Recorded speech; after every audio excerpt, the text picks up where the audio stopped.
5, 4, 3, 2, 1.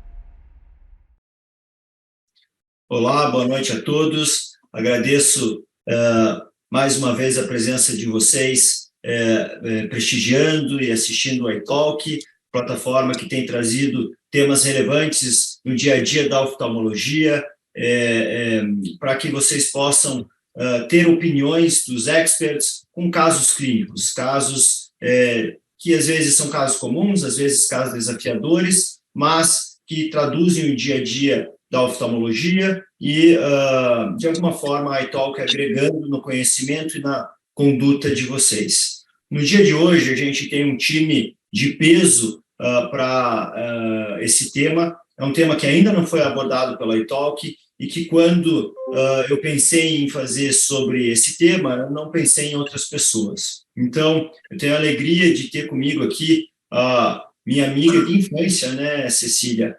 A gente se conhece, a gente era criança ainda, e depois nos encontramos no Canadá, enfim.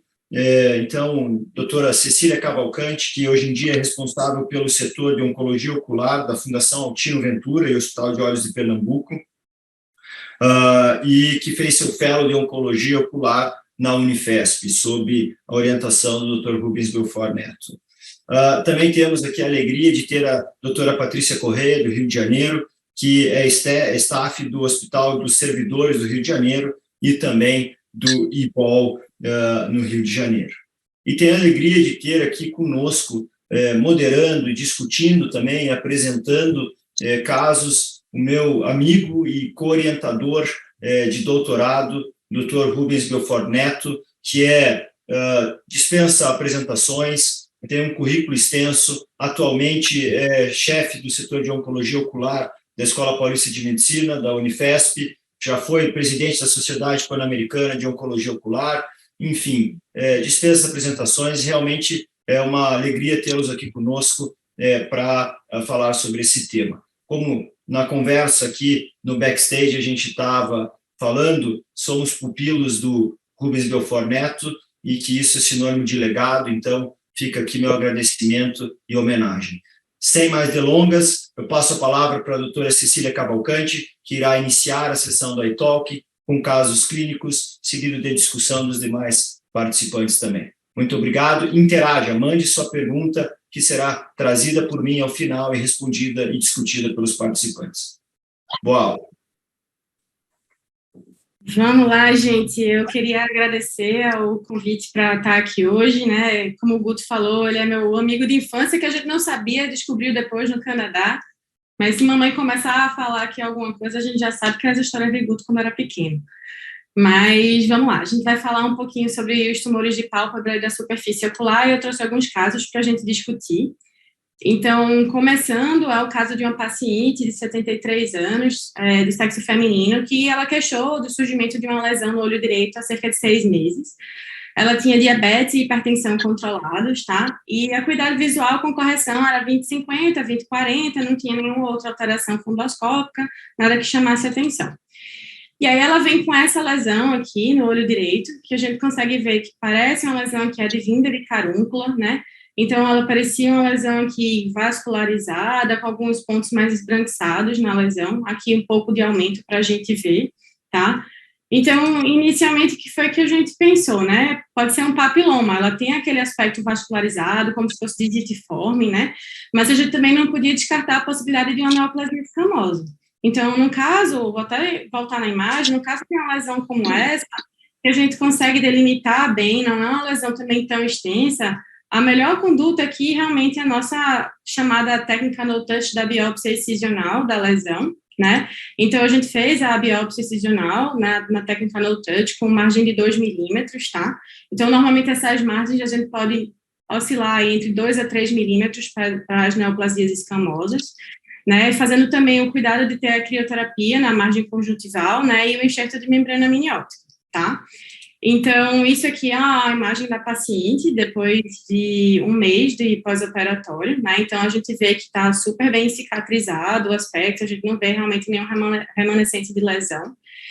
E aí, para nossa surpresa, isso aqui foi o anátomo patológico dela, aí eu chamaria um expert na patologia para poder explicar mais para vocês, mas o que é que isso significa? Que, na verdade, não era nenhuma das nossas suspeitas, né? Não, a gente não fechou o diagnóstico dela de papiloma, não fechou de neoplasia escamosa, e sim que era um adenoma sebáceo. Então, talvez aqueles pontos brancos que a gente estivesse vendo na lesão, entremeada aquela vascularização, pudesse já dar alguma sugestão disso daí, mas também é muito difícil de fazer o diagnóstico diferencial realmente só, digamos assim, na avaliação clínica, né?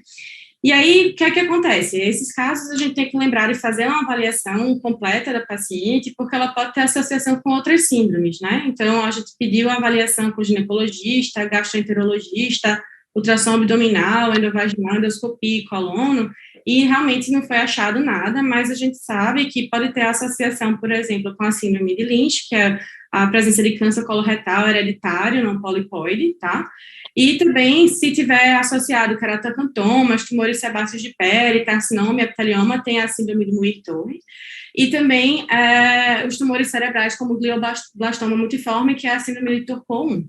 Então, eu acho que o importante da gente saber é que, muitas vezes, a gente pode ter uma suspeita diagnóstica, mas que, de fato, a cirurgia e nosso anátomo patológico é que vai guiar muito a gente no acompanhamento desse paciente, né?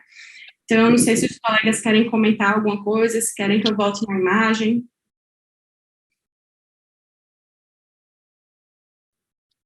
Excelente, Cecília. Cecília tem os casos mais lindos do mundo, ela só nunca publica. Todo mundo tem algum defeito, o único defeito... Isso quer dizer, todo mundo tem defeito. Todo mundo tem defeitos. Você tem um que é não publicar os casos, que enlouquece meu pai, a mim, e é o Miguel Bruno. É um caso lindo, e de novo, né, a gente sempre fala isso, o Arun Singh gosta de dizer, quando você examina o olho, tem uma lesão, você tem que ter uma hipótese diagnóstica, e deu acompanhamento, os testes ou a biópsia vão provar se você estava certo ou errado. Né? Você mostrou a foto, eu achei que aquilo fosse um papiloma boboca, ou talvez um carcinoma. E se você não tivesse feito a biópsia excisional e, obviamente, submetido o material para patologia, você ia ter perdido a oportunidade de fazer esse diagnóstico, que pode salvar a vida da paciente, né? Como, por exemplo, uma síndrome de Lynch. Então, me preocupa um pouco esse tipo de evento, porque as pessoas veem casos que a gente ficou, às vezes, semanas discutindo para chegar no diagnóstico, e saem num curso desse falando, meu Deus, não sei nada. Eu acho que esse tipo de curso é importante para ver como você vai abordar uma lesão e não fazer bobagem, né? Que é o que a gente vê muito. Então, inclusive, trabalhando com o Oncofone, a ideia do Oncofone, a Cecília e a Patrícia nos ajudam, é municiar o oncologista que está longe dos grandes centros para tentar tratar esses cânceres antes que eles fiquem super avançados, né? Mas, obviamente, um paciente com câncer ocular merece um especialista que foi treinado nessa área. Então, acho que esses pequenos momentos de reflexão, né? Eu estava falando com o Guto outro dia, chega um paciente aqui, descolamento de retina, mácula ON, não é para o Rubens, né? É para o especialista em retina. Agora, se tiver lá perdido no interior da Índia, você pode, né, numa técnica de guerrilha, tentar alguma coisa para ajudar o paciente. Essa é sempre uma reflexão que eu gosto de trazer. Um caso lindo, Cecília, parabéns, super, super bonito. Vou parar de falar e deixo a Patrícia opinar. Não, maravilhosa essa lembrança aí do adenoma sebáceo, de ter que pensar na síndrome de Lynch. É super importante a gente tentar fazer essas associações sistêmicas, né, para a gente prevenir outras doenças. Perfeito. Maravilhoso caso. Vamos seguindo. Então, a gente tem alguns casos aqui para discutir. Então, vamos para o segundo. Então, um paciente de 61 anos, do sexo feminino, que queixava de uma lesão escura no olho direito, desde jovem, mas que tinha um aumento e escurecimento há cerca de 2 meses. Ela era hipertensa controlada, o cuidado visual era 20/40 nos 2 olhos, não tinha nada assim que chamasse atenção na fundoscopia, pressão normal, e aí ela vem com essa lesão, tá? Então, a gente vê que ela tem uma lesão bem extensa, hiperpigmentada, aparentemente plana, né? E que ela pega também essa parte aqui de córnea inferiormente, então ela não fica restrita só até chegar no limbo, ela ultrapassa isso daí e realmente invade um pouco a superfície da córnea. E quando a gente vê essa imagem aqui da lateral, a gente realmente consegue ver que tem umas áreas, inclusive, com aumento de pigmentação, né? Então, não é uma pigmentação uniforme, tá? Então, quando a gente vê um paciente nesse sentido, a gente pensa, será que, já que ela tinha essa história, né, da lesão desde jovem, se isso eram névios, né? Será que isso é uma melanose primária adquirida, que a gente chama de PAN? Será que isso já é um melanoma de conjuntiva? Né? Então, assim, quando a gente pensa desde jovem, a gente sempre tem essa tendência de pensar que isso é um névios, mas o névios, normalmente, ele é mais bem delimitado, muitas vezes ele é menor, mas isso não quer dizer que não possa ser, e, ao mesmo tempo, não quer dizer que o névios possa se desenvolver num melanoma, né? Mas o aspecto da lesão, por tudo que a gente estuda, uma lesão plana, mais extensa, a gente pensa realmente numa melanose primária adquirida, né? E aquelas outras áreas que estavam talvez um pouco mais escuras, essas daqui um pouco mais espessas, a gente realmente tem que pensar que isso aqui pode ser também uma área de transformação aí, uma área já para um melanoma, tá? Então, o que é que esse cotonete está fazendo aqui, né? Então, quando eu estava discutindo esse caso, uma das coisas que eu pensei, eu fui tentar mobilizar um pouco a lesão e vi que soltou pigmento. E uma coisa que a gente pode pensar, que pode sugerir talvez alguma atipia, alguma coisa nesse sentido, é que normalmente essas células malignas, esses tumores que têm células malignas, eles têm um pouco de perda de coesividade. Se ele tem perda de coesividade, às vezes as células se soltam um pouco mais fácil, né? Então, a gente passando cotonete, ele soltando pigmento, já deixou uma pulga aí atrás da orelha. Isso não quer dizer que vai acontecer com todos, tá? Mas isso é uma dica, às vezes, que ajuda um pouco o colega inexperiente, né? E aí, qual é a conduta nesse caso? Uma biópsia, de fato, excisional no touch, mas aí a gente muda a amplitude da margem. Então, a gente vai fazer uma margem de 5 milímetros, por quê? Porque a gente já estava pensando que aquilo ali era um melanoma. Então, invasão de córnea superficialmente, algumas áreas mais espessas da lesão, crescimento recente, a gente tem que pensar em algo nesse sentido, tá? Lembrar de fazer a crioterapia nas margens, tá? E enxerto de membrana amniótica, tanto por conta da extensão também da lesão, né? E aí, isso aqui foi um mês de pós-operatório, a gente vê que ainda tinha bastante hiperemia, mas ela estava super bem, e aqui em 3 meses do pós-operatório, tá? Então, ela ficou realmente bem satisfeita, a lesão toda retirada, e o anátomo patológico veio como melanoma córneo-conjuntival in situ, né, associado à neoplasia intraepitelial de baixo grau, e com dano axial, que muitas vezes ele não tem essa relação. Era muito mais provável que ele tivesse vindo, né, associado a uma melanose primária adquirida, ou algo nesse sentido, mas realmente eles colocaram, e até confirmei com o pessoal da patologia, essa associação com esse NIC, e graças a Deus, e mais importante, que as margens estavam livres, tá? Então, aqui são as imagens da patologia para vocês, e abro aí para discussão. Então, Cécia, eu tenho um comentário a fazer. Geralmente, quando a gente vê o melanoma de conjuntiva, raramente ele vem de nenhuma lesão, que a gente chama de novo, né? Geralmente ele vem do PAN ou de um névos de conjuntiva. Nesse caso, provavelmente deve ter vindo de um PAN. Exato. E aí, talvez essa paciente tenha outras áreas de PAN, mesmo em conjuntiva não pigmentada. Você chegou a tratar essa superfície ocular toda com mitomicina? Exato. Então, por isso que eu deixei sem comentar, porque o que é que acontece? Como o aspecto da lesão ele era muito sugestivo de PAN, então, por mais que no anátomo patológico isso não viesse descrito, eu preferi tratar a superfície dela toda, porque a gente sabe que o PAN ele pode ser melanótico ou não. Então, ele pode ter áreas que não têm pigmento e que, com o tempo, isso pode desenvolver essa pigmentação ou não também. Então, eu preferi tratar a superfície. Ela fez, não lembro se 2 ou 3 ciclos de mito. Aí, nesse sentido, ela faz a 0,04, né, por cento, não faz a 0,02. Né? Essa paciente, inclusive, recentemente, ela operou catarata, tá bem. No entanto, nesse meio termo, ela teve um processo de falência límbica, tanto pela extensão da lesão e do acometimento do limbo, como por conta da mitomicina após. Mas que foi controlada com medicação, assim, ela tinha uma descompensação de córnea leve, a gente controlou bem, ela tá bem, eu não sei como é que ficou a visão dela agora após cirurgia de catarata, realmente eu não vi para poder relatar a vocês, mas ela tá super satisfeita, mantém sem nenhuma outra alteração, tá? E o que é que vocês fariam? Algum colírio diferente? Porque eu acho que isso entra em discussão para o pessoal, né? Normalmente a gente tem essa tendência de fazer mitomicina 0,04, mas tem colegas que fazem outras medicações. Então, eu acho que é uma boa discussão. Excelente. Vou me meter, então. Primeiro, o truque do cotonete é super bacana. Em alguns países, eles usam isso, inclusive, como um método La Garantia Soy Yo para fazer diferenciação entre PAN com e sem atipia. Como vocês lembram, o PAN sem atipia, o pigmento está depositado mais profundo no epitélio, e o PAN com atipia não é só atipia celular, o pigmento está mais na superfície do epitélio. Então, se você for lá e raspar um papel filtro ou um cotonete, tem mais chance de sair célula pigmentada, não só porque o tumor tem uma adesividade menor entre as células, mas pela camada do epitélio onde o pigmento se encontra, né? Acho que esse caso é importantíssimo começar assim. Nossa, o senhor tem uma mancha no olho, o senhor já tinha? Ah, eu tenho, desde criança. Beleza. Está crescendo? Acho que não. Documente e acompanhe, né?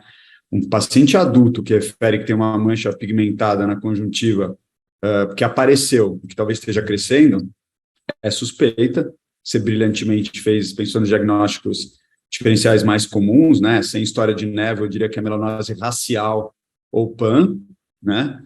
E daí o PAN, se tiver um aumento de crescimento, espessamento ou mais que 3 horas do relógio, vale a pena fazer uma biópsia.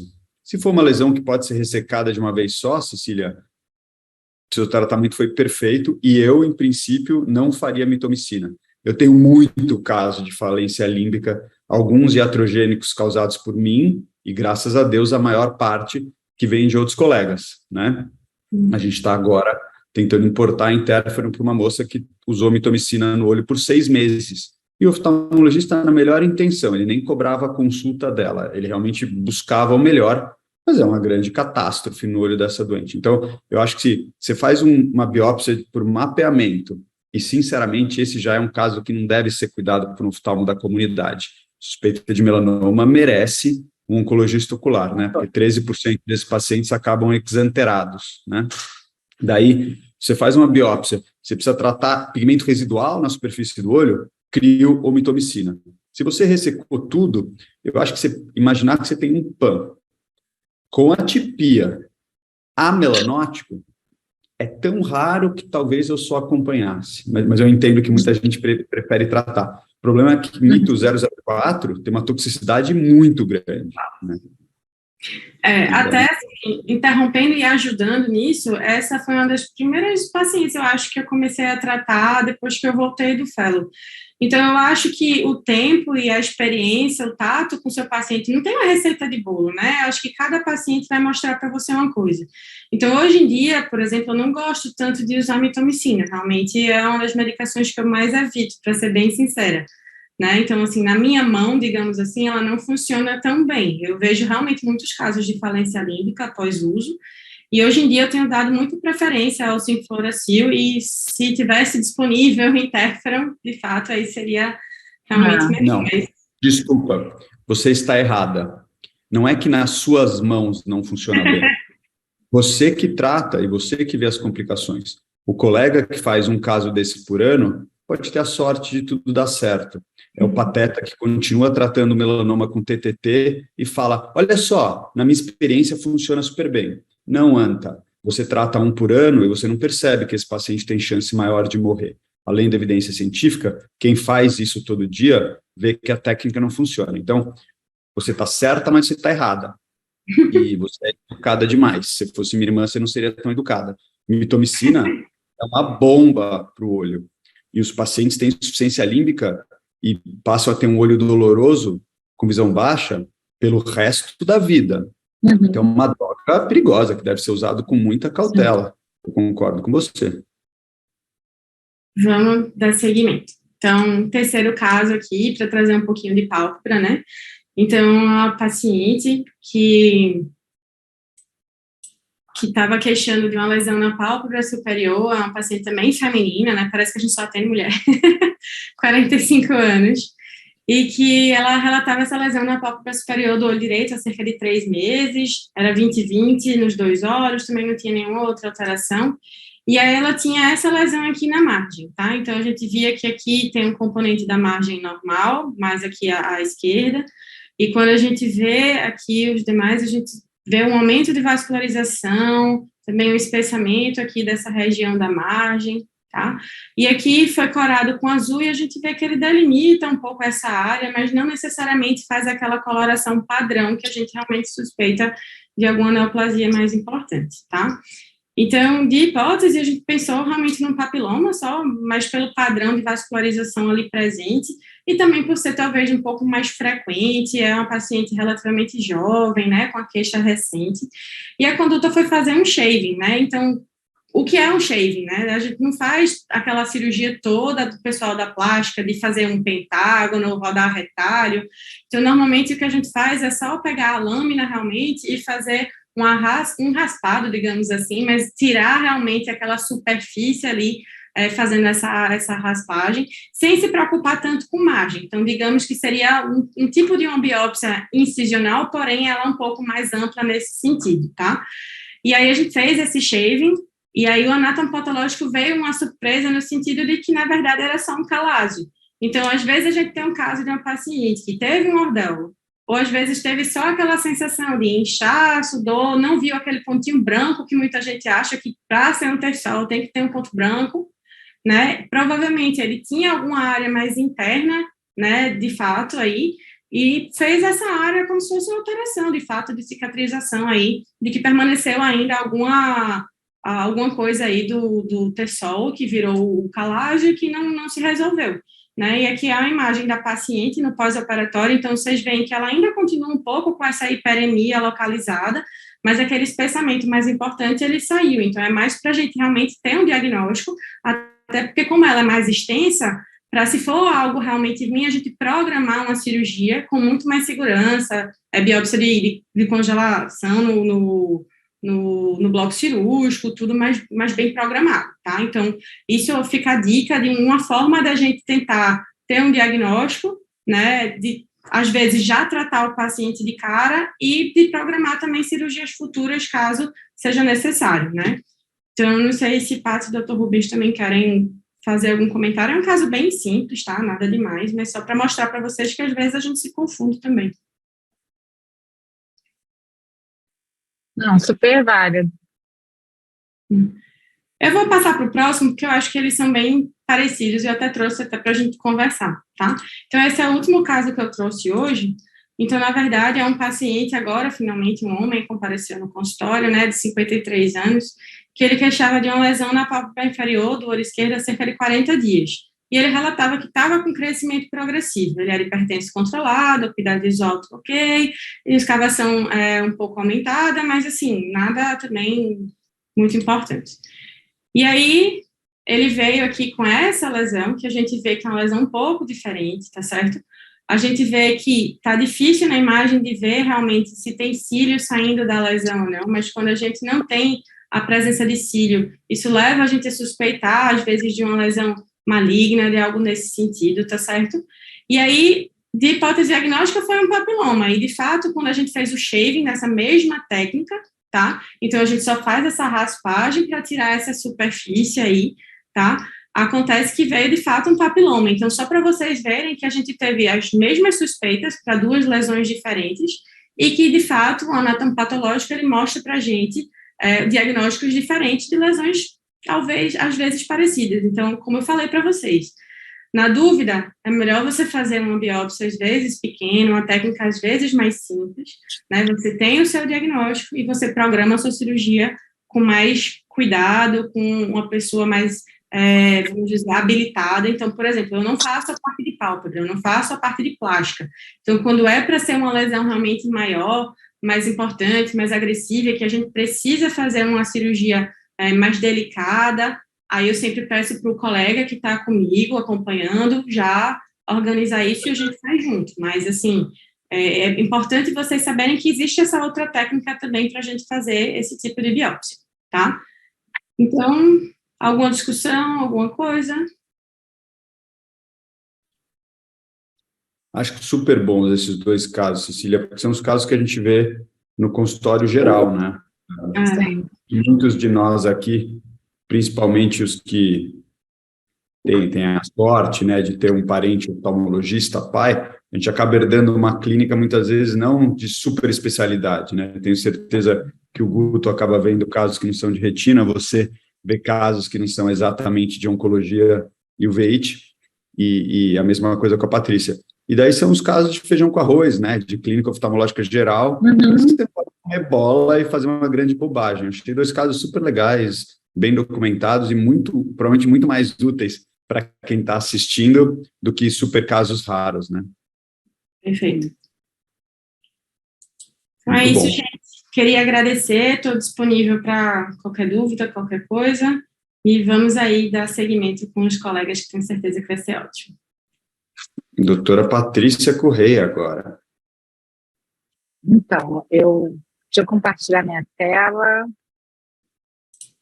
O Guto está tomando nota, muito bem. Ele vai melhorar muito como oncologista ocular de pálpebra, ele está anotando tudo ali. Então, eu selecionei alguns casinhos, né? E acho que também não vai ter muito tempo para apresentar todos, então vamos escolher alguns. Mas antes eu queria mostrar para vocês o OCT de segmento anterior, né? Que a gente usa muito na oncologia ocular e tem umas imagens bem bacanas e que auxiliam no diagnóstico. E o principal uso dele é para você avaliar a espessura epitelial da conjuntiva. Por quê? Porque as neoplasias escamosas da superfície ocular, elas aumentam essa espessura. Então, isso ajuda muito no diagnóstico diferencial entre as neoplasias escamosas e os nevos amilanóticos de conjuntiva. Então, isso aí é um artifício que o oftalmologista pode usar para ter um diagnóstico pré-biópsia, para você triar ali qual vai ser a sua conduta. Então, aqui é um casinho, né, de um paciente com uma lesão um pouco pigmentada ali da conjuntiva, que a gente não sabe dizer se é um nevos de conjuntiva ou se é uma neoplasia escamosa de conjuntiva, e aí você vê no OCT de segmento anterior que existe um espessamento epitelial. Então, isso fala a favor de uma neoplasia escamosa da superfície epitelial. A lesão tem um formatinho aqui de coração, né? E também casos em que você vê aquela lesão que é meio que transparente, que opacifica a córnea, que tem o formato digitiforme, você facilmente, com o OCT de segmento anterior, você consegue ver esse espessamento epitelial, né? Acima de 100 micra, já tem 99% de acurácia. A própria Carol Karp, que é super especialista em córnea, ela mesma fala que já trata essas lesões até com colírio, sem fazer uma biópsia diagnóstica. Ela falou isso em aula que eu assisti.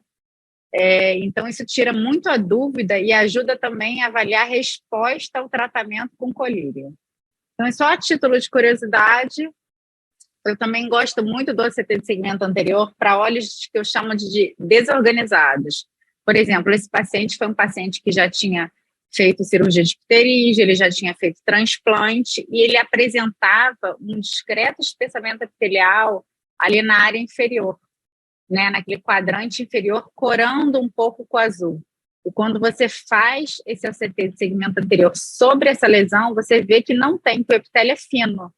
Então, ali você já descarta a neoplasia escamosa de superfície epitelial e você tem como acompanhar esse paciente e não submetê-la a mais nenhuma intervenção cirúrgica. Aqui, só a título de curiosidade, uma lesão não pigmentada, mas avermelhada, muito vascularizada na conjuntiva. E aí a gente vê, olha que legal, essa lesão tem um epitélio bem fino e abaixo dessa lesão a gente consegue observar essas paredes vasculares. Isso é hemangioma capilar, aqui correlacionando com a histologia. O papiloma também, ele vai ter pouco uso no OCT, mas a gente vê que tem essas projeções em forma de couve-flor, mostrando o espessamento epitelial. E aqui também, a título de curiosidade, o linfangioma, em que a gente vê o epitélio bem fino, né, e os vasos mais profundos no estroma. Na melanose adquirida primária, a gente observa ali aquela linha hiperrefletiva abaixo do epitélio.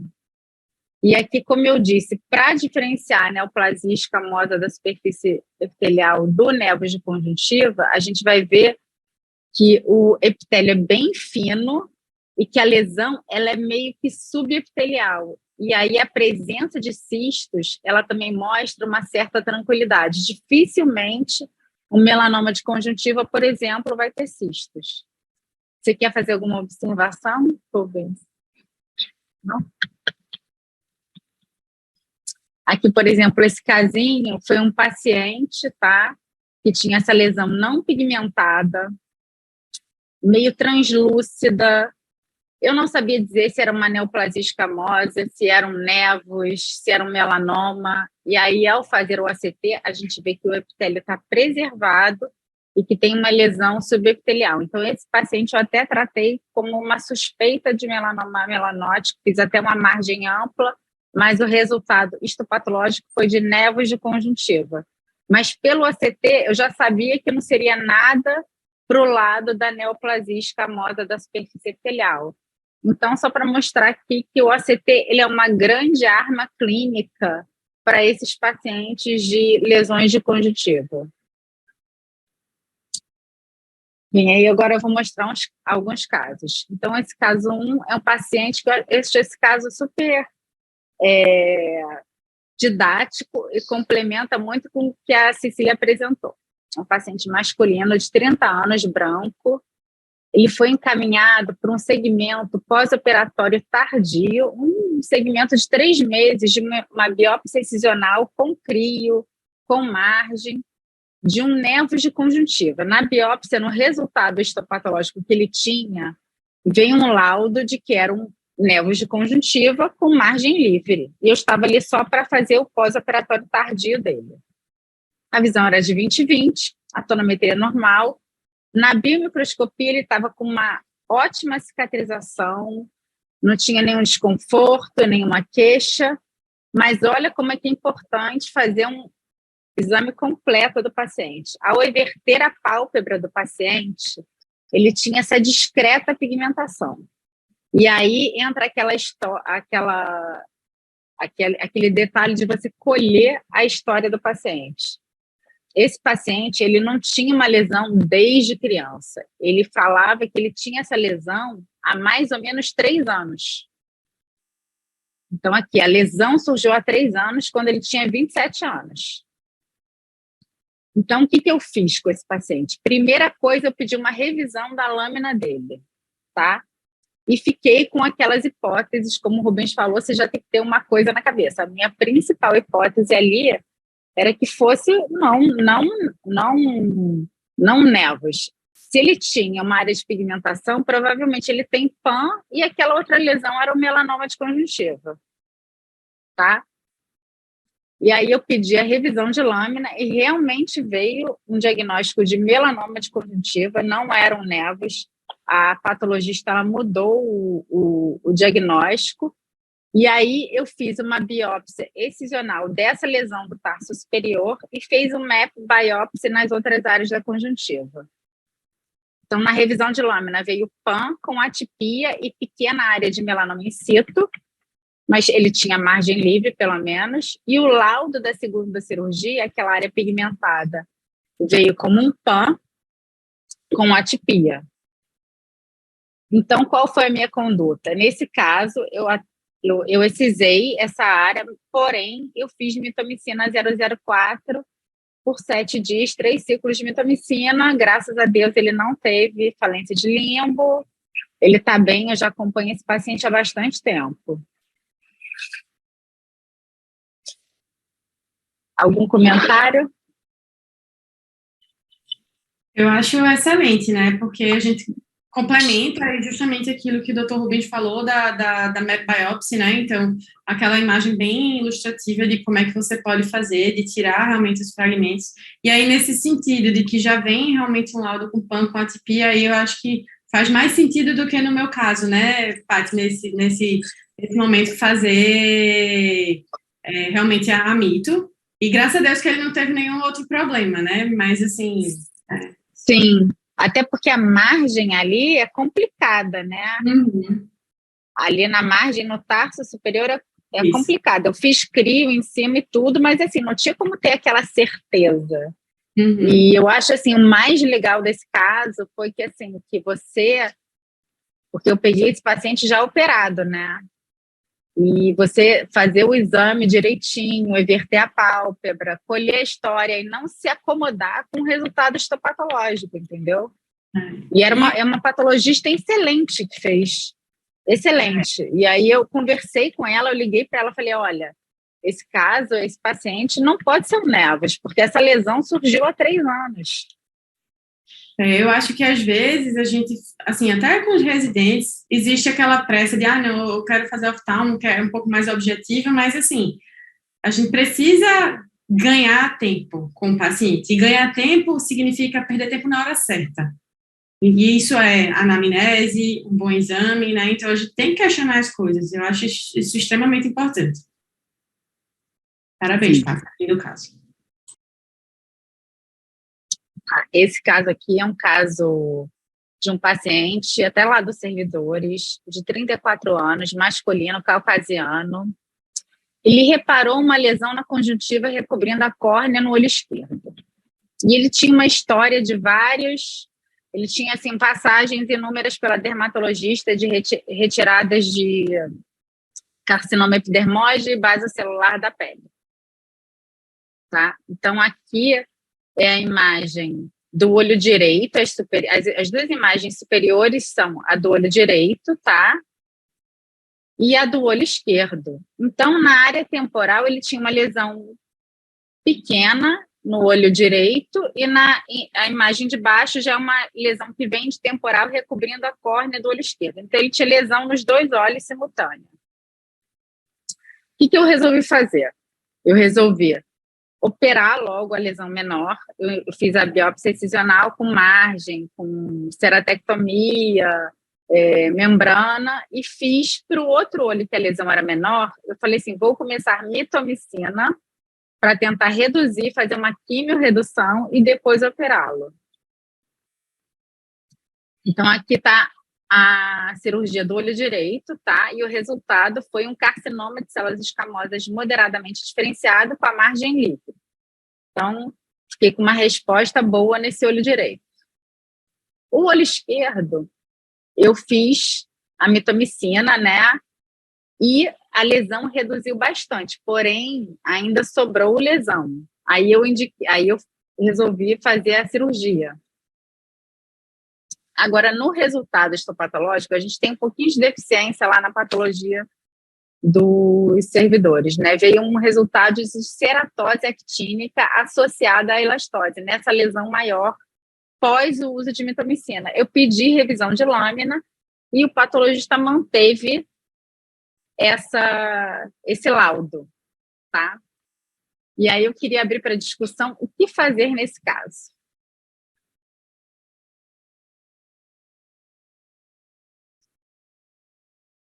Que acho que é uma coisa que pode acontecer a gente que trabalha no SUS, né? Eventualmente a gente lida com laudos assim. Bom, no mundo perfeito, você vai ser uma psicopata, vai pegar essa lâmina, vai fotografar, vai mandar para o Moacir, para o Miguel, para quem quer que seja. Uhum. A gente não mora no mundo perfeito, e esse caso, Isso. se você falar assim, Rubens, será que é um melanoma ou não? É uma coisa que pode ter um desfecho muito diferente, né? Uhum. Mas, claro, eu acho que isso está errado, era um carcinoma. Você vai continuar seu tratamento clínico do jeito que você está seguindo e talvez não mude tanto, até porque ele já tem um diagnóstico no outro olho, né? Mas no mundo perfeito, você teria que discutir isso com outros patologistas para ver se às vezes o material não está adequado, se realmente é um caso muito difícil, pedir uma histoquímica, mas eu acho que você está indo bem, apesar da gente discordar do resultado da patologia. Então, aí, bem, eu pedi um parecer também da dermatologia, porque esse paciente ele tinha alopécia, ele falava que ele não tinha sudorese, ele não tinha cílios, enfim, acabou que o paciente tem uma displasia ectodérmica que predispõe até a blefarite, outros problemas, mas não tem nada descrito em relação a carcinoma, assim. E esse paciente também já acompanha há bastante tempo, ele teve uma resposta boa à cirurgia, felizmente também nenhuma complicação com a mitomicina, né? E ele está bem.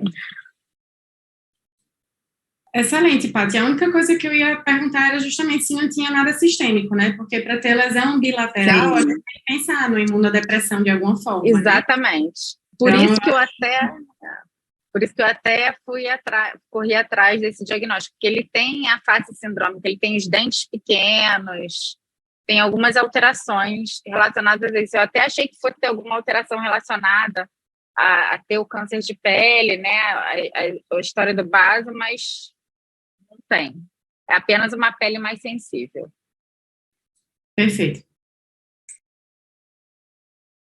Agora eu vou passar esse aqui e vou vir para esse. Esse caso aqui é um caso que eu acho que é até um caso que você aprende. A gente também, né, tem os nossos percalços, né? Nem todo mundo acerta tudo, e eu acho que a gente também tem que compartilhar quando a gente não faz, assim, a gente faz a coisa numa ordem que não deveria ser feita, eu acho. Então, assim, eu aprendi muito com esse caso. É um paciente de 96 anos, do sexo, 96 anos, né, quase um centenário, do sexo masculino, e ele tinha há 1 ano uma lesão no olho esquerdo. E o outro olho dele era tísico, né, após um trauma. A visão nesse olho único dele era 20/30 e ele tinha essa lesão gelatinosa córneo-conjuntival que corava com azul, né? E, enfim. E aí a família não queria que ele fizesse cirurgia, estava muito aflita. Na época a gente tinha um interferon, né? E aí eu falei, vamos começar o colírio, vamos ver como é que ele responde ao colírio. Para se sobrar alguma coisa, a gente opera. Até porque é um paciente muito idoso, ele tinha outros problemas, tinha um problema também financeiro. E aí eu comecei colírio para ele, de interferon, tá? E aí ele teve uma regressão completa da parte corneana, porém ele ficou com essa lesão translúcida ali na margem da esclera. Eu achei aquilo esquisito. Eu mexia na conjuntiva, achava meio endurecido, não tinha uma mobilidade boa, mas assim, estava tudo transparente, né? Aí eu resolvi, assim, nessa época eu comecei a fazer o ACT, a gente começou a ter o ACT de segmento anterior, eu falei, gente, vou fazer o ACT desse paciente. E aí o epitélio dele fininho em cima, mas com essa lesão hiporrefletiva embaixo. E na época, a nossa sonda de UBM, que é a única que tem no Rio, do IBOL, estava quebrada. Então, não tinha nem como fazer o BM. Eu lembro até que eu discuti, nessas horas a gente discute muito, né, no grupo da Unifesp, eu discuti esse caso, mostrei a foto, todo mundo falou assim, não, Paty, acompanho, paciente de 96 anos. Aí eu acompanhei ele, mantive o interferon por 6 meses e suspendi o interferon. Após a suspensão, 1 mês depois, olha como é que esse paciente evolui. Volta a lesão epitelial, e volta um nódulo enorme ali na esclera. Eu falei, gente... Aí eu fiquei assustada. Aí a sonda de UVM já tinha voltado. Aí eu fiz o ACT de segmento anterior, aí a gente observa esse espessamento epitelial enorme, né? Ele realmente, o carcinoma ainda estava ali, ele recidivou por completo e veio mais agressivo. E no BM, essa lesão. Eu conseguia ver, delimitar bem, não estava invadindo a córnea, não estava invadindo a esclera, resolvi partir para a cirurgia. Aí eu fiz biópsia incisional, ceratectomia, margem, enfim, eu consegui uma resposta boa, mas assim, a lesão ficou rente à margem, profunda. E então, assim, para mostrar que às vezes, ali o que aconteceu? A lesão ela não cresceu só para a parte epitelial, ela cresceu embaixo também. Então, ali, o OCT, ele até me deu uma atrapalhada no diagnóstico, entendeu? Então, assim, na verdade, eu pulei uma etapa de fazer a biópsia, de fazer a cirurgia, a biópsia incisional, né, para ter certeza de que aquilo é um carcinoma. E aí, o interferon, ele meio que subtratou por um tempo, mas, assim, o que também é certo? Você não largar o paciente, você está de olho, você orientar, falar que tem que ter um retorno, olha, nós vamos fazer o colírio, mas tem que voltar. Então, assim, eu não perdi esse paciente do meu controle. Ele ficou sob meu controle e eu conseguia controlar a lesão de certa forma. Então, isso aí são os desafios que a gente lida no dia a dia, do paciente idoso, a família que não quer que opera, o paciente que não tem o dinheiro para operar, tudo isso. Mas, assim, eu acho que eu aprendi bastante com esse caso. Eu concordo que esses pacientes idosos, às vezes, é mais difícil, justamente por essa questão da família mesmo, né, de realmente não querer operar e tudo mais. E aí, colírio, ele entra aí realmente com uma ajuda bem importante, mas eu concordo, Paty, assim, aquela coisa, ficou aquela lesão residual ali, enfim, não teve aquele diagnóstico fechado, era realmente importante ter feito algo antes, mas, enfim, a gente aprende também. Então, exatamente. E a conjuntiva estava bonitinha em cima, Cécia. Eu só vi que tinha alguma coisa alta. Falei, gente, parece uma bolha, né? E aí, olha que interessante, o pós-operatório, olha o ACT, o epitélio fininho ali, sem aquela área subepitelial, mostrando a resolução. Aqui está a patologia dele, que era um carcinoma invasivo mesmo. Mas, enfim, eu acho que agora a gente pode passar para o Rubens, eu já estou falando há bastante tempo. O que você acha? Eu acho que dá para continuar, Paty.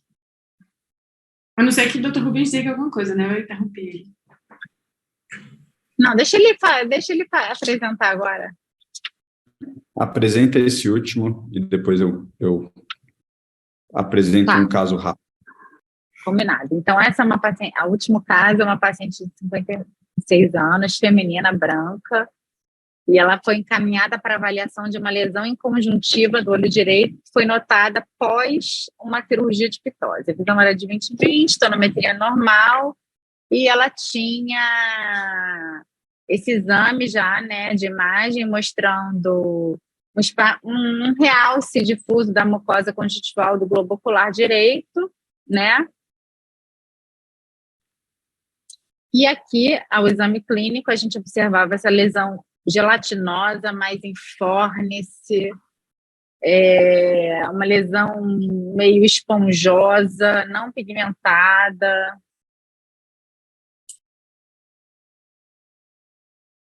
Aqui eu fiz o ACT da lesão, mostrando que não tinha espessamento epitelial, então não é para a gente pensar em neoplasia epitelial de superfície, até porque lesão informe, se a gente pensa mais para o lado do linfoma, né, em área não exposta. Aqui, ó, bem subepitelial, a gente vê uma lesão bem homogênea, né, e aí acabei fazendo uma biópsia incisional, que veio com vermelho Congo positivo, né, e ficamos com o diagnóstico de amiloidose de conjuntiva. Então, assim, um caso raro, mas é aí que o diagnóstico diferencial entra o linfoma de conjuntiva, né? E geralmente essa amiloidose ela fica restrita mesmo à conjuntiva, ela não tem associação com a amiloidose sistêmica. A sistêmica dá mais cardiopatia, né? Dá mais vitreite. Eu achei ótimo, Paty. Eu tenho um paciente também com amiloidose e eu ia até voltar na imagem, porque você vê que a lesão ela é um pouco amarelada, né? Então, ela não é aquela lesão que a gente talvez descarte totalmente um salmão PET, mas ela também deixa a dúvida e, de fato, a biópsia aí é o que ajuda aí esse vermelho do Congo aí para a gente ter o diagnóstico. Então, eu vi esse paciente meu, inclusive, terça-feira. E aí, é bem interessante, porque a gente faz a biópsia, mas às vezes ainda continua alguma área de lesão, se for realmente uma área muito extensa, e eles têm alguns episódios de um pouco de melhora com corticoide, daqui a pouco tem um pouco de piora, aí você faz um pouco de corticoide e dá uma melhorada de novo, né? Então, são casos que, de fato, como você falou, são mais restritos oculares, mas são bem, bem interessantes e realmente são bem difíceis da gente ter, né? Então, geralmente são mais raros. É isso. Muito bom. Lindos casos. Muito bacanas. Muito bom. Doutora Patrícia, desligue a tua tela compartilhada. Peraí, desliguei. Então, o Guto pediu para a gente tentar manter 1 hora, para depois ter algumas perguntas. Então, Guto, vou mostrar aqui algumas coisas que talvez sejam úteis para os colegas que estão assistindo, e daí, na hora H, a gente vai para as perguntas que são sempre mais desafiadoras. Queria começar parabenizando o Guto, esse iTalk super bacana, né, Guto? Essas coisas são fáceis de começar e difícil de manter, né? Porque a gente vai, com o dia a dia, tem dificuldade de manter esse tipo de coisa. E é um grande prazer e honra estar aqui com a Cecília e com a Patrícia.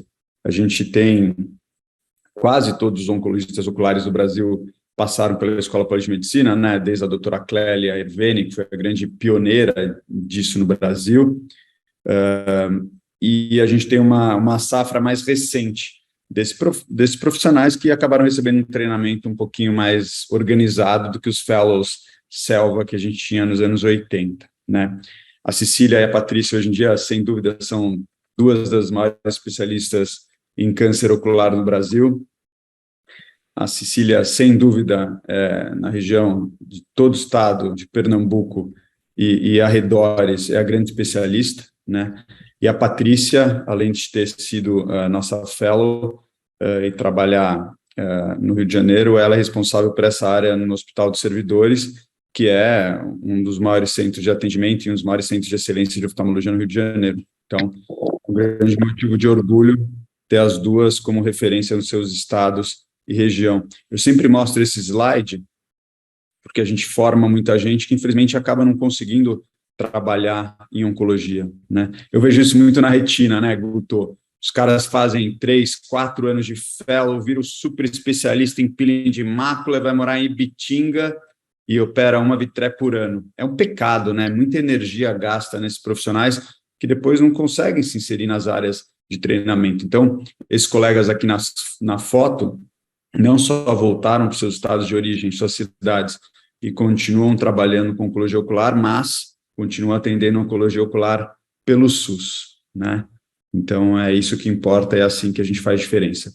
Esse é o Oncofone, acho que todos vocês conhecem. O Oncofone é um sistema tosco de tão simples. Pediram para apresentar na semana passada no Summit da Academia Americana de Oftalmologia, que tem como objetivo combater a cegueira no mundo. O Oncofone é um número de WhatsApp que você manda com o teu caso, com suspeita de câncer ocular, suspeita de tumor ocular, e a gente tenta responder assim que possível. Às vezes demora 1 ou 2 dias, porque os escravos não trabalham tão bem quanto trabalhavam antigamente, mas é um sistema que funciona bem. A gente tem recebido 3 ou 4 casos por dia de todo o Brasil para discussão, e, de novo, não é para substituir um médico especialista em oncologia ocular num centro com todas as técnicas de diagnóstico. Isso daqui é para os pacientes, e principalmente para os colegas oftalmologistas que estão longe dos grandes centros, e às vezes são a única opção desse paciente, né? A gente teve crítica de alguns colegas, tem alguns brasileiros que moram nos Estados Unidos e deveriam se ater apenas a opinar sobre a medicina americana, porque eles não têm mais nenhuma ideia do que acontece no Brasil, e daí a gente ouve algum desses imbecis falando que o sistema de referenciamento de paciente, o CROSS, no Brasil é rápido e eficiente. Dá vontade de chorar, né? A gente vê pacientes que estão há 3 a 6 meses esperando uma consulta com um oncologista ocular e as maiores catástrofes. Então, por isso que surgiu o Oncofone, que está super às ordens para todos vocês. Eu queria começar a mostrar um caso e já homenagear a nossa chefe. Eu não sou mais o chefe da Oncologia Ocular da Escola Paulista de Medicina, é a Melina Morales, que está dando aula no Peru hoje, e por isso não está aqui conosco. Foi um caso que ela tratou conosco. O que você acha, Guto? Um SHRP, um nevus? Então, esse é um paciente que chegou para a gente com indicação de exanteração, uma massa grande na região da carúncula, né? Ele já tinha passado por alguns oftalmologistas. Vocês veem que quando a gente reverteu a pálpebra, tinha uma lesão pigmentada também no tarso superior. Para a gente isso era um melanoma, é difícil um outro diagnóstico, né? E a gente quis dar uma chance para esse paciente e decidiu pela exérese com margem ampla dessa lesão, né? A gente fez, claro, uma imagem da órbita que não mostrava a doença mais profunda e decidiu fazer uma exérese com 5 milímetros de margem de todas as lesões. nesse caso, claro, é fundamental que você tenha um médico especialista, né? Eu sou bom de tirar a lesão, mas eu preciso da melina para reconstruir essa pálpebra e ter uma pálpebra que funciona e que protege o olho, né? Então, tem o vídeo aqui, acho que é desnecessário, vocês veem o pós-operatório imediato, e mais importante, é um paciente que hoje já tem 3 anos de segmento, sem recidiva local, sem doença no linfonodo, nem metástase à distância, foi sorte, mas a gente conseguiu tratá-lo de maneira adequada.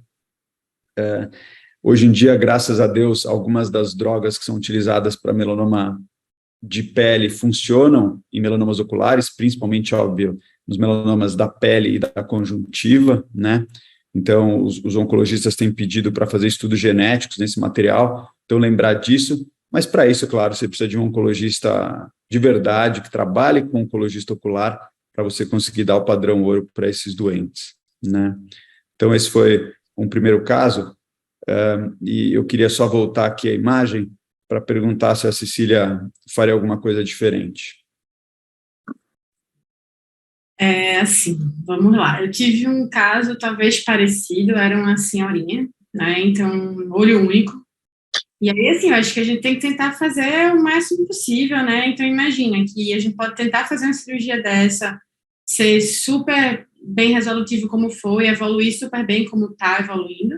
E, ao mesmo tempo, a gente pode fazer uma cirurgia assim e o paciente depois evoluir para uma exenteração como já era proposto. Mas eu acho que, assim, eu acho que é válido tentar, né? Eu acho que se a gente tem a chance de salvar um olho com visão boa, né? Eu acho que a gente tem que realmente sempre se esforçar para fornecer o melhor tratamento, mas também de tentar preservar o que der. Então, eu tentaria antes, de fato, então eu concordo com o que foi feito, né? E a depender, de fato, da resposta, a gente poderia, enfim, modificar depois a conduta e tudo mais, mas, assim, eu não mudaria, acho que, 1,, do que foi feito.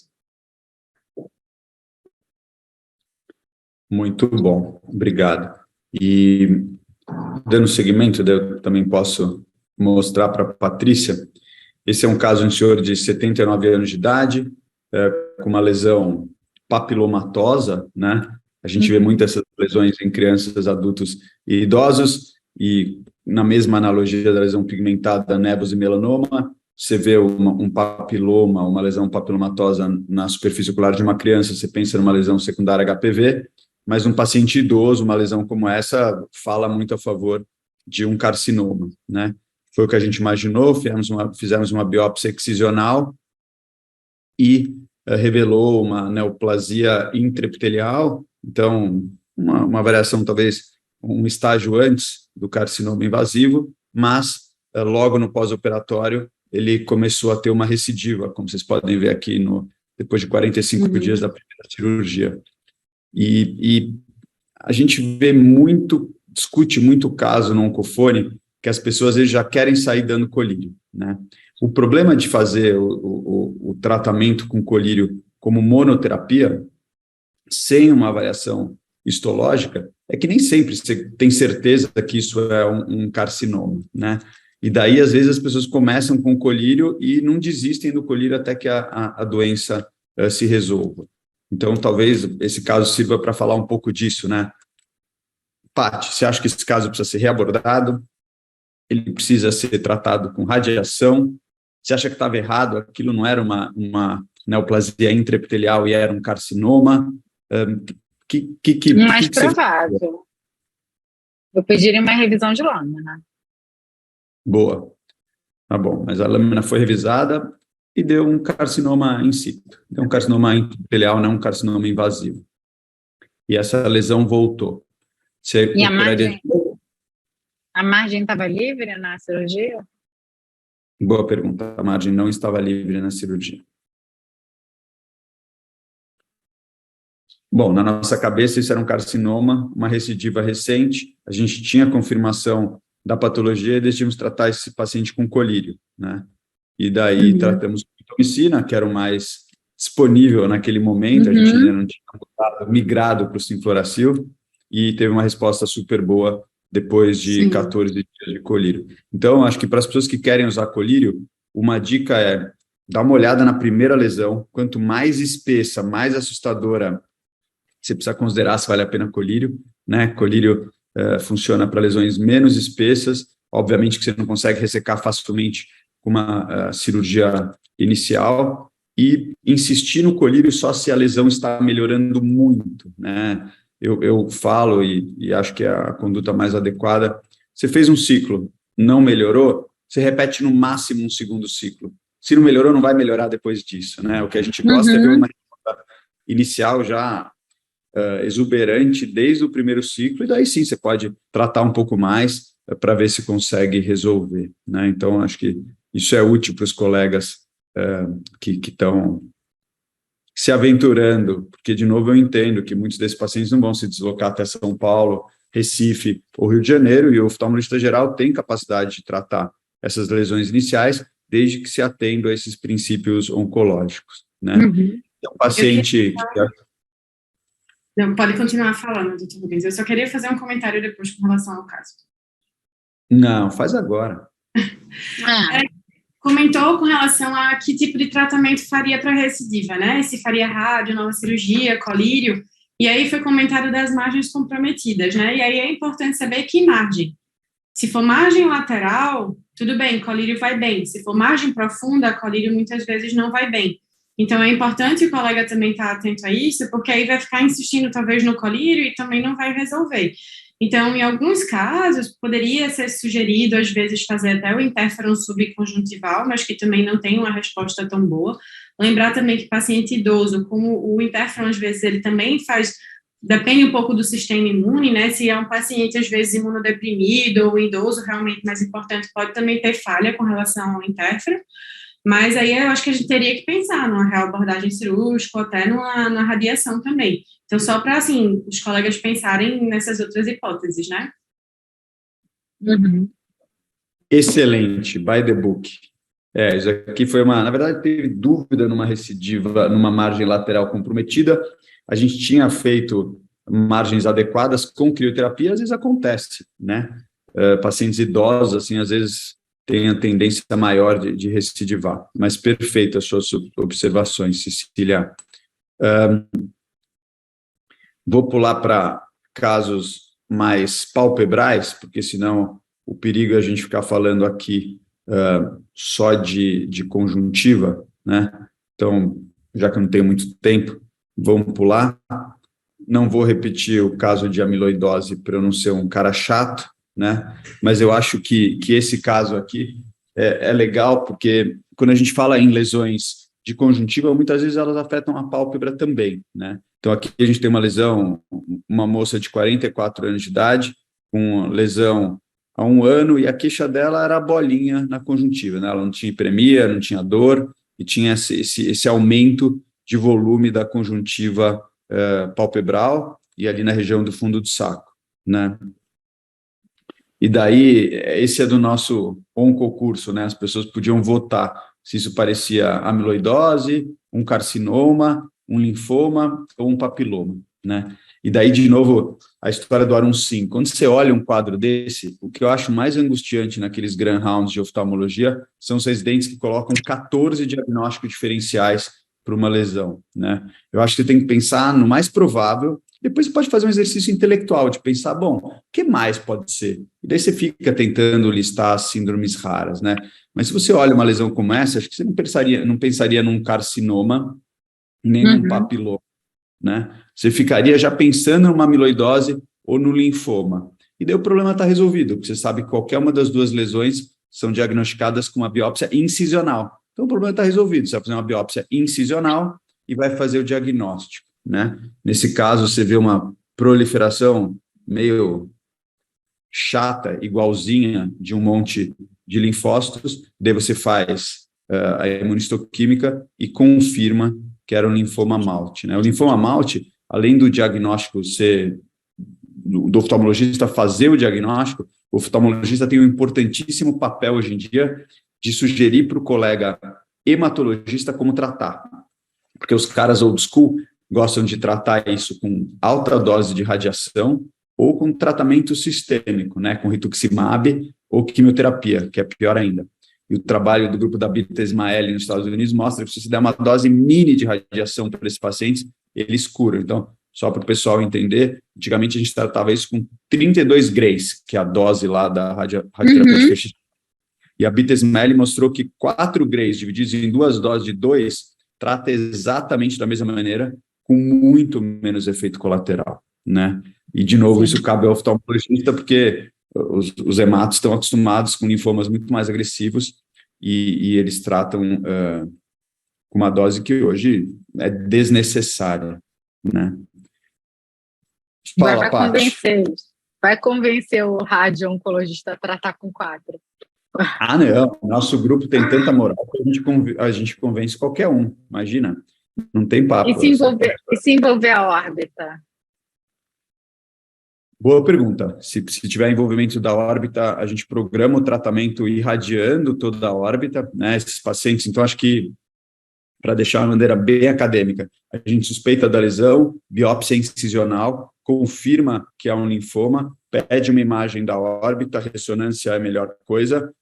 Se a lesão estiver contida na conjuntiva ou só a órbita de um lado, a gente pede para o hematologista fazer um estadiamento do paciente, é importante, como regra, o linfoma de anexos oculares, o linfoma MALT, acomete só o olho, né, os tecidos ao redor, mas é importante documentar que não tem nada no resto do corpo, acho que até um PET-CT pode ser adequado, e daí, uma vez documentado que não tem nada no resto do corpo, você irradia só a área da lesão, né? Se tiver lesão no resto do corpo, aí talvez o mais adequado seja tratar com rituximab EV. Mas você pode irradiar a órbita e o resultado é super bom. Aliás, melhor com radiação do que rituximab, né? Eu sei, tenho certeza que vocês duas têm experiência, mas outros colegas não. A gente acha que injetando rituximab na veia, você vai limpar todas as do corpo inteiro. E, normalmente, depois do tratamento com rituximab, a lesão continua ali na conjuntiva e uma vez que você irradia, a lesão desaparece completamente, né? Sim.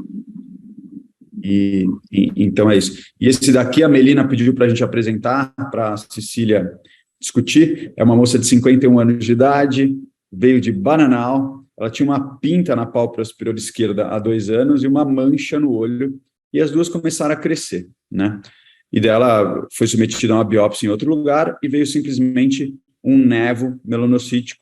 Então, uma lesão benigna, problema resolvido. E aqui o nevo melanocítico conjuntival. Só que daí o problema é que as lesões continuaram crescendo e 5 meses depois ela veio nos procurar, o exame oftalmológico dela, fora as lesões, era absolutamente normal, mas vocês veem que ela tinha uma lesão grande na pálpebra superior, a Cecília acho que já lembra desse caso, acho que não é do tempo da Patrícia, inclusive uma lesão friável, com sangramento, e quando a gente avaliava a conjuntiva dessa doente, vocês veem uma extensa pigmentação da conjuntiva bulbar, passando pelo fundo de saco, até a conjuntiva tarsal, não é mesmo? Isso não faz sentido, né? Um nevo não deveria crescer dessa maneira, inclusive a pigmentação na conjuntiva superior e no fundo do saco, né? E aqui uma foto mostrando, de novo, essa intensa pigmentação com essas áreas mais densas, que nos preocupa, né? Se você pensa nesse tipo de pigmentação, acho que a primeira coisa que viria à minha cabeça é um PAN com melanoma, né? Então, um PAN com atipia, claro, com áreas de melanoma. Mas você tem uma biópsia dizendo que é apenas um nevo, né? 2 biópsias dizendo que é um nevo, com imunistoquímica dizendo que é um nevo. E aí, Cecília, o que você faria? E aí que eu não teria acreditado na biópsia anterior, não. Vamos lá, então é um paciente que não é jovem, não é uma criança, com surgimento de lesão recente, né, assim, não era desde jovem que ela tinha e com crescimento, então eu acho que só pela história a gente já tinha que suspeitar de que aquilo ali não eram nevos, né. Então, e agora que a paciente tem essa evolução, eu acho que a gente confirma totalmente a suspeita.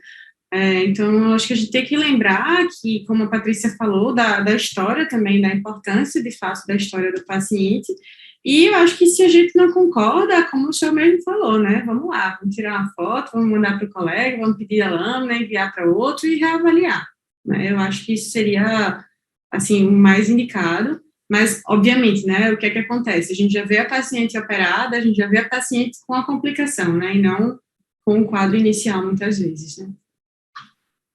Esse teria sido um ótimo caso para ter sido submetido a um oncofone e a gente teria opinado que isso provavelmente não é um nevo para tomar cuidado, né?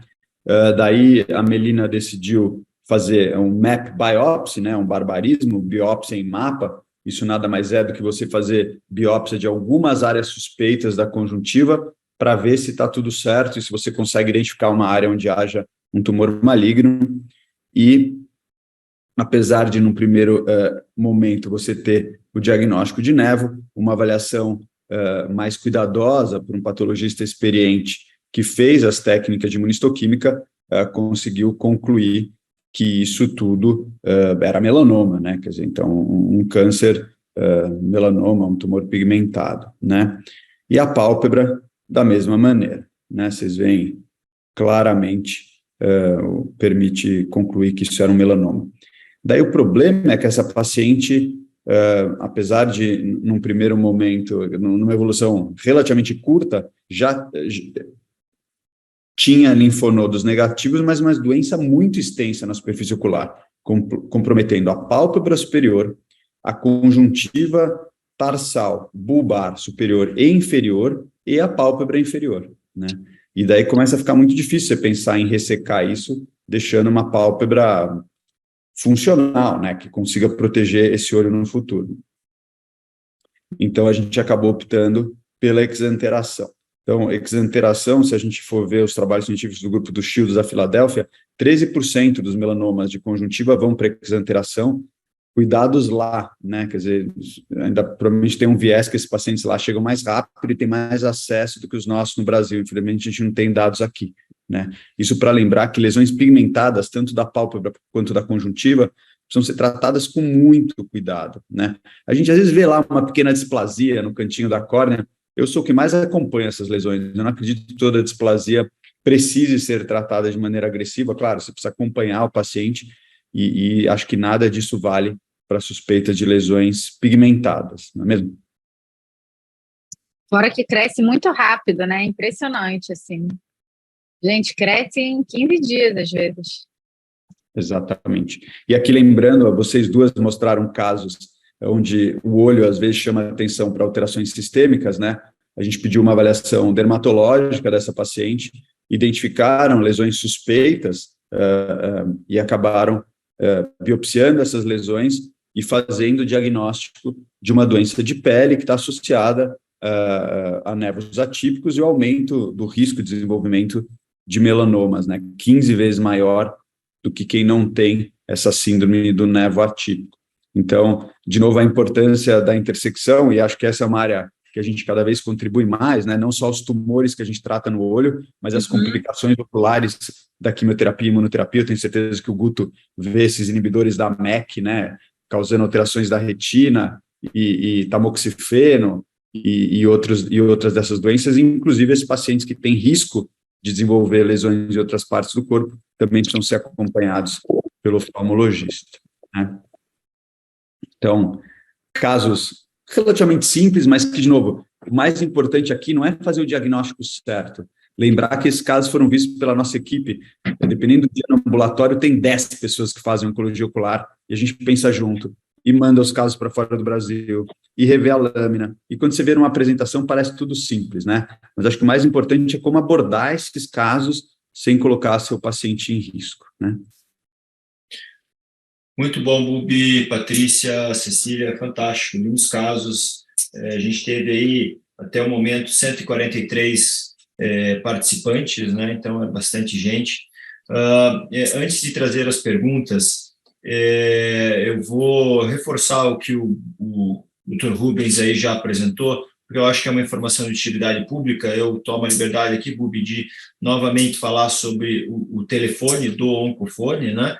Então, o DDD é 11 99899 7337, porque eu acho que, com certeza, será muito útil, principalmente para quem está longe dos grandes centros. Uma vez dito isso, vamos para... Eu separei algumas perguntas. A primeira pergunta, eu vou colocar para a Cecília, porque foi para o caso 2 dela. Então, Rogério pergunta, Cecília, para você. Para lesões de conjuntivas suspeitas de malignidade, até colocou entre parênteses aqui caso 2. qual o local mais comum de metástase? Eu acho que era um caso de melanoma de conjuntiva, né? Qual o local mais comum de metástase à distância? É feito algum screening antes de qualquer conduta? Se metástase positivo, muda a conduta? Então, vamos lá.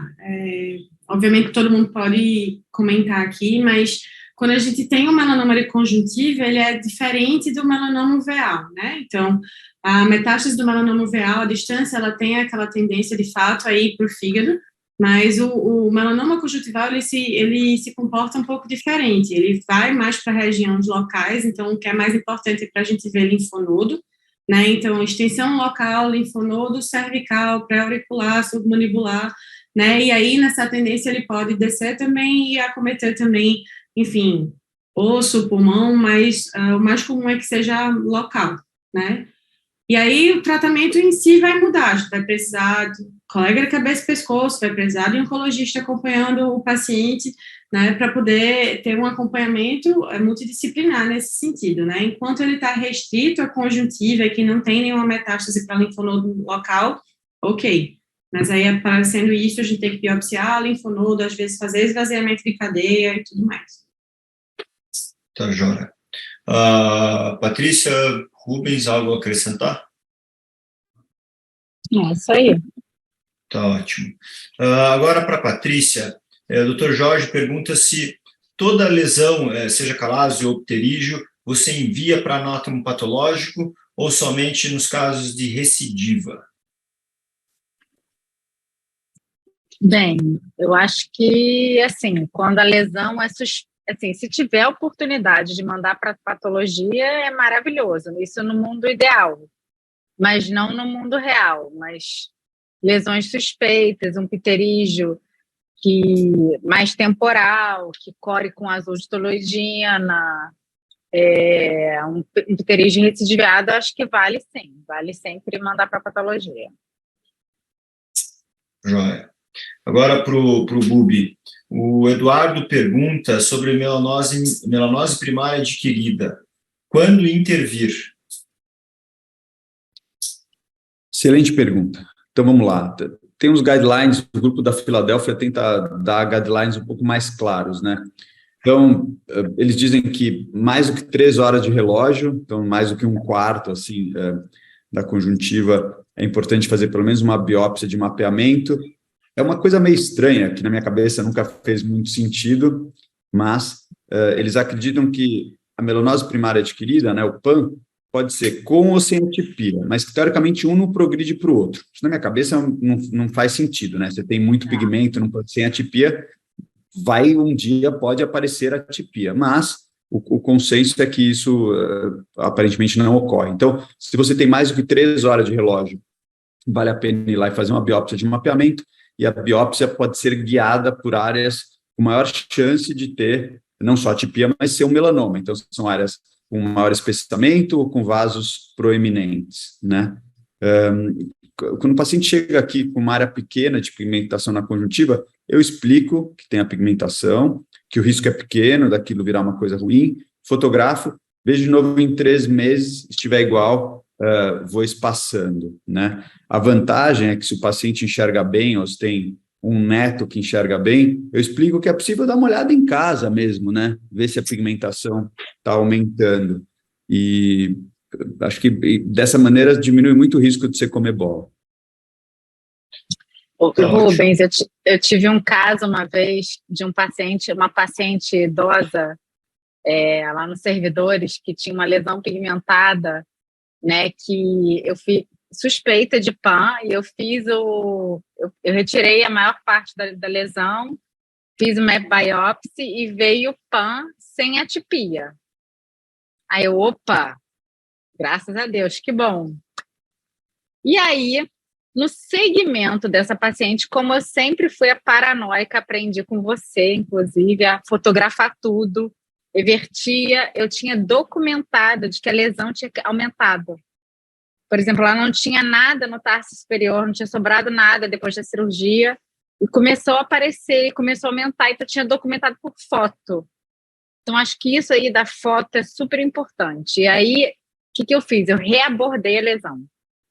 E aí, nessa segunda biópsia, veio PAN com atipia / melanoma in situ. Na época, eu até mostrei para o Miguel, num congresso. Perguntei se aquele PAN sem atipia poderia ter evoluído para o com atipia. E ele falou que era impossível, que provavelmente o patologista tinha errado. Você vê, e nesses casos precisa voltar e rebiopsiar, né? Se a coisa não está acontecendo, é muito complicado você virar para um paciente e falar: o senhor tem um PAN sem atipia, o senhor está de alta, nunca mais volte aqui. Não existe isso. Isso é muito complicado.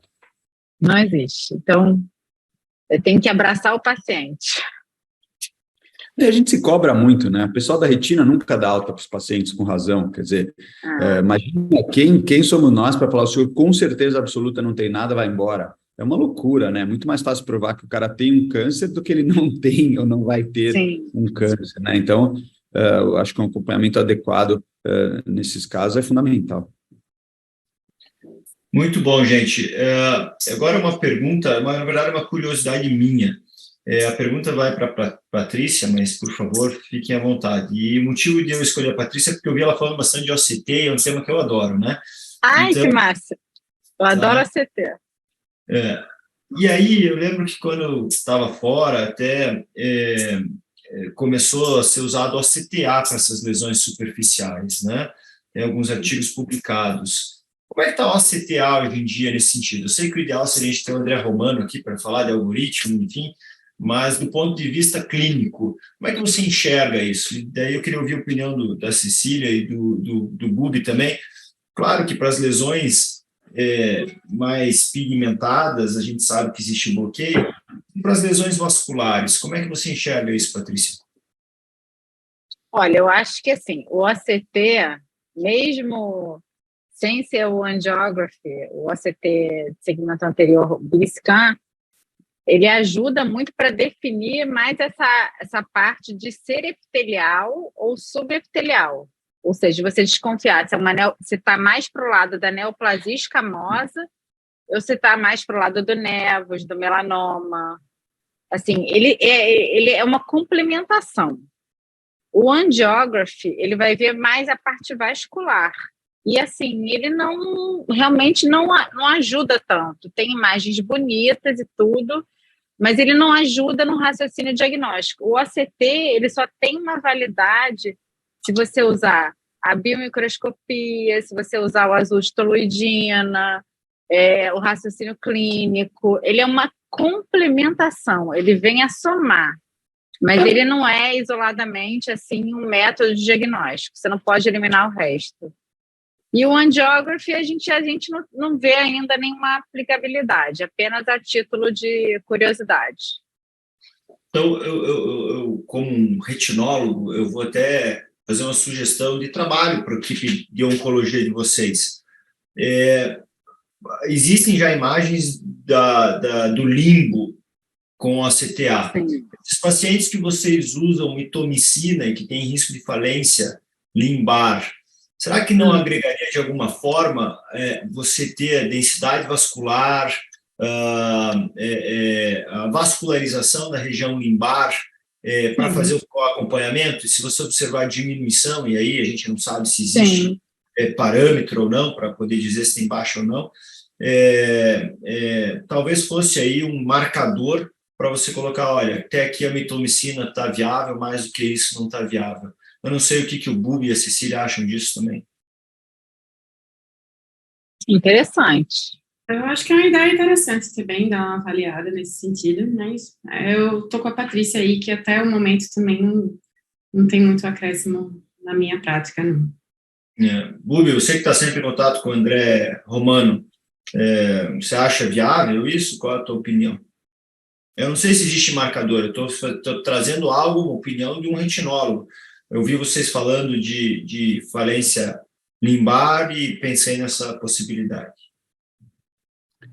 Não, é super legal. O problema desses pacientes, Guto, é que, bom, primeiro, o OCT hoje em dia para mácula está super não sei se eu devo falar padronizado, mas você pede um ACT, você aqui em São Paulo, pelo menos, como regra, não é o médico que faz o ACT, é um tecnólogo que faz o exame excelente e tudo bonitinho. O ACT de segmento anterior, essas imagens que a Patrícia mostrou, a Patrícia é uma grande entusiasta disso, ela vai, faz o exame, e a Cecília também, e toma tempo, né?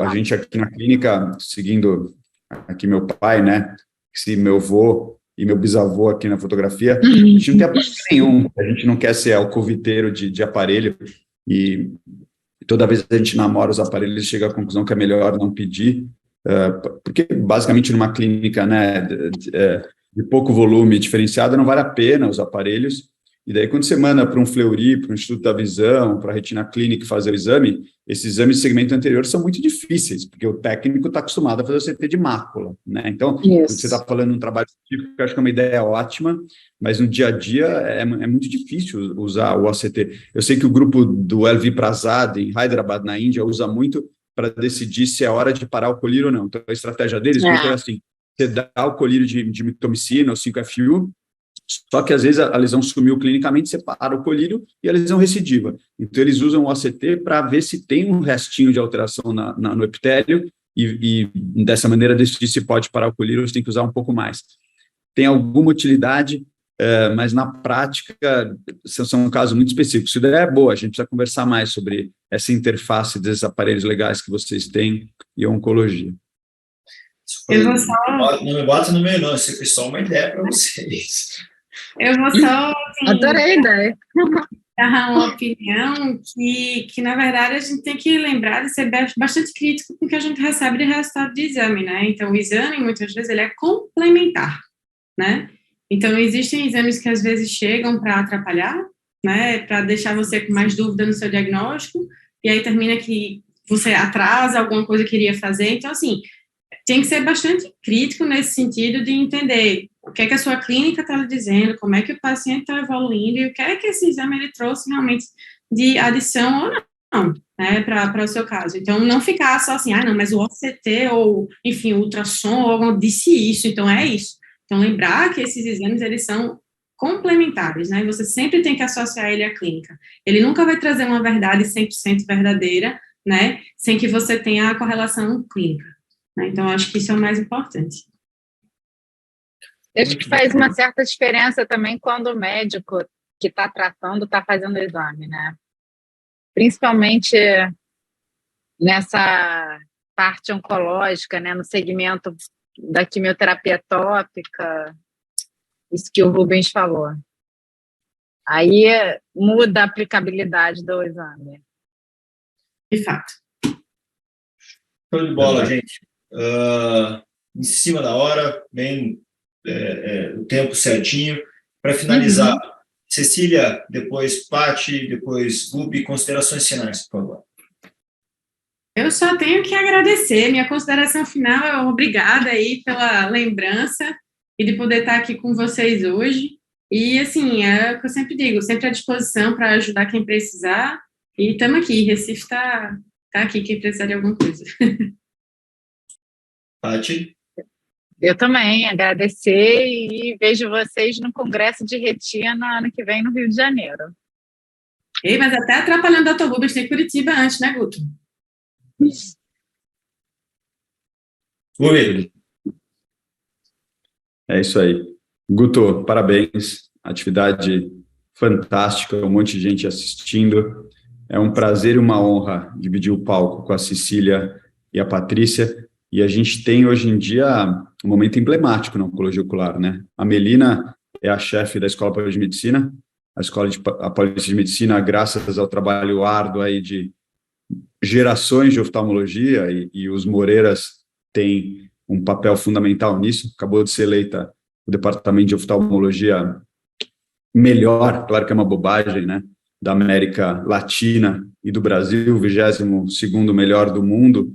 Claro que isso é meio bobagem, mas não deixa de ser uma homenagem para quem se dedicou há tantos anos, né? A Melina, hoje em dia, é nossa chefe no setor de oncologia ocular, é a presidente da Sociedade Pan-Americana de Oncologia Ocular. A Cecília e a Patrícia, super envolvidas na Pan-Americana também em 2 gestões. A Patrícia é responsável pelo setor de oncologia lá no Rio de Janeiro, e sem dúvida é a oncologista ocular mais preparada do estado.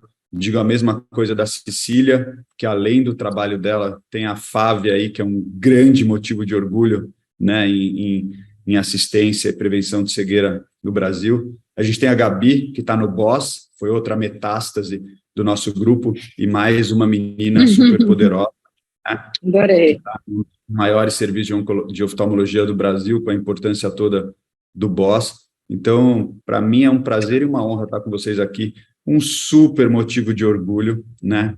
E o Gui, o Ever, o Márcio, aqueles meninos que fazem oncologia, precisam estudar muito, porque a mulherada está dando muito orgulho. Obrigado pelo convite, parabéns pelo iTalk, super sucesso. Em breve estaremos juntos congelando em Curitiba. Obrigado, Bubi. Eu acho que o que você falou, lembrou aí de falar da escola, é fundamental, é um reconhecimento em todo o trabalho que vocês fazem aí, e parabéns, realmente parabenizar vocês por tudo que vocês fazem pela oftalmologia mundial. Uma vez dito isso, gente, agora nós vamos fazer um interstício do iTalk. Nós voltamos na segunda quinzena de setembro, devido ao congresso do CBO. Esperamos vocês em Curitiba, de 7 a 10 de setembro. Espero não estar muito frio, mas será uma honra tê-los aqui na nossa cidade, que é muito bela. Muito obrigado, Bubi, Patrícia, Cecília, foi fantástico tê-los aqui hoje à noite. Uma boa noite a todos, um abraço. Tchau, tchau. Um abraço.